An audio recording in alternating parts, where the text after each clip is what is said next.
Impact Family, impacting the world through healthy family. Shalom saudara-saudara, selamat berjumpa dalam Impact Family. Ya, karena ini tentang keluarga, hari ini kita lihat bagaimana Tuhan memelihara keluarga. Pak Yanto ini dulu pernah belajar di Belanda. Belajar apa, Pak? Saya ambil jurusan misi di Tyndale Theological Seminary. Ya, dan pada waktu itu Pak Yanto bersama keluarga. Hidup di Belanda itu mahal nggak, Pak? Waduh, untuk orang Indonesia mahal sekali, Bu. Mahal sekali kalau dibandingkan hidup di Indonesia ya. Tapi Pak Yanto, saya tahu Pak Yanto nggak ada beasiswa. Bagaimana caranya Pak Yanto hidup di sana? Padahal nggak boleh kerja kan di Belanda. Betul. Kalau visanya student, tidak boleh bekerja. Ya. Ya. Nah, Lalu biayanya itu saya pernah bekerja di satu yayasan internasional. Ya. Saya mendapat pesangon dan dengan pesangon itu saya gunakan untuk belajar. Ya.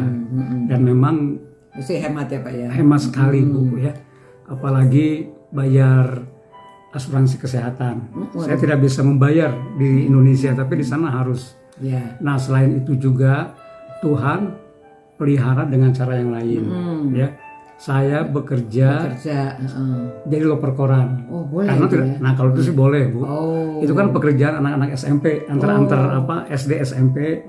Kalau mereka libur, biasanya mereka antar seperti itu. Jadi itu bisa menolong ya. Iya, jadi Terus dengan gimana lagi? Nah, ada beberapa hal yang saya alami ya tentang pemeliharaan Tuhan. Salah satunya adalah ini memang lucu sebetulnya ya.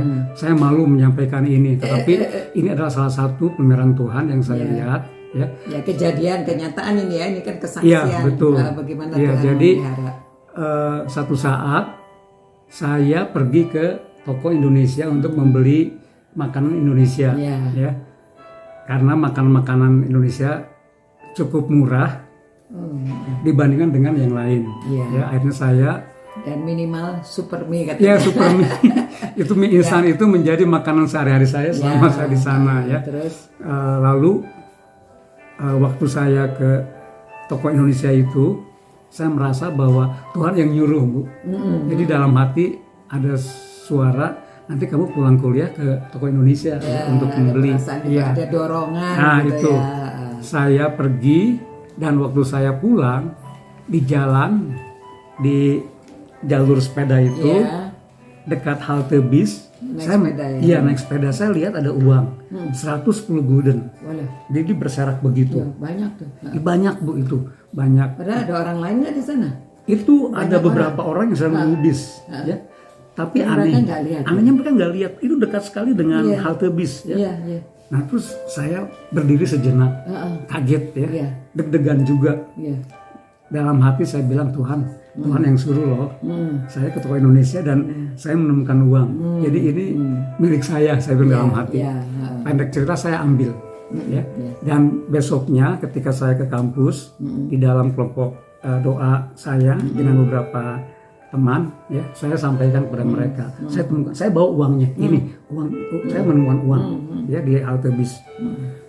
Tanpa mereka potong kata-kata saya, Yanto, Tuhan siapkan buat kamu. Ya, kamu boleh pakai.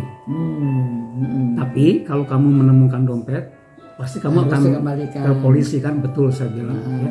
Tapi walaupun teman-teman Belanda saya bilang, mereka bilang boleh digunakan, saya belum gunakan, ya, karena saya takut.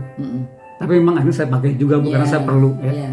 Nah, tapi sesudah beberapa waktu nggak ada yang klaim ya. Betul, iya, baru saya pakai, ya. Dan saya kira ini salah satu cara Tuhan memelihara kami waktu itu. Ya. Nah, itu luar biasa ya. Karena Pak Yanto punya keyakinan ada ayat yang mau dibacakan bahwa apa Pak? Nah, ini Bu. Ayatnya dari Matius 6 ayat 33. Tetapi carilah dahulu kerajaan Allah dan kebenarannya, maka semuanya itu akan ditambahkan kepadamu. Ya, terus ayat berikutnya Pak? Ayat berikutnya, ya, sebab itu janganlah kamu khawatir akan hari besok, karena hari besok mempunyai kesusahannya sendiri. Kesusahan sehari cukuplah untuk sehari. Iya, Nah, itu, sulit Bu. ya menjalankan kesusahan sehari cukup sehari.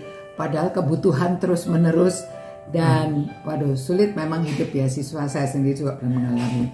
Tapi saudara, kesaksian ini makanya saya tanyakan dan share kepada saudara-saudara supaya tahu bahwa cara Tuhan memelihara itu macam-macam.